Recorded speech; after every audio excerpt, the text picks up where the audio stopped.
প্রতিদিনের ব্যস্ততা পেছনে ফেলে যদি একদিন প্রকৃতির কোলে হারিয়ে যেতে চান, তবে চুনারঘাটের চা বাগান আর চণ্ডীচড়ার মতো জায়গা আর নেই। আজ ছুটির দিনে আমি চলে এসেছি এই মনোমুগ্ধকর প্রাকৃতিক সৌন্দর্যের ভেতর। সবুজে মোড়া চা বাগান, পাহাড়ে গা বেয়ে নেমে আসা ঝর্ণার সুর আর হাওয়ার মিষ্টির গন্ধে ভরে আছে পুরো পরিবেশ। চলুন ঘুরে দেখি বিউটিফুল চুনারঘাটের সেই অপরূপ সৌন্দর্য, যেটা একবার দেখলে মনে গেঁথে থাকবে চিরদিন। আজ শুক্রবার, ছুটির দিন, তাই মানুষে বিউটিফুল চুনারঘাটের সৌন্দর্য দেখার জন্য মানুষের দল।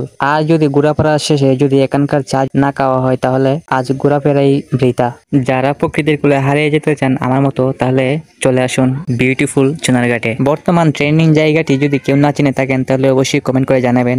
এই ভিডিওটি তাদের জন্য যারা শহরে পাথরে ঘেরা চার দেয়ালের ভেতরে থাকেন এবং যারা প্রবাসী বাইরে আছেন তাদের জন্য। আমি জানি তারা অনেকেই এইসব জায়গাগুলা মিস করে। আপনি যদি পুরো ভিডিওটি দেখে থাকেন, অবশ্যই কমেন্টে জানিয়ে দিবেন এবং জায়গাটি কেমন লাগছে এটাও জানাবেন এবং ভিডিওটি শেয়ার করে দিয়ে অনেকে দেখার সুযোগ করে দেন।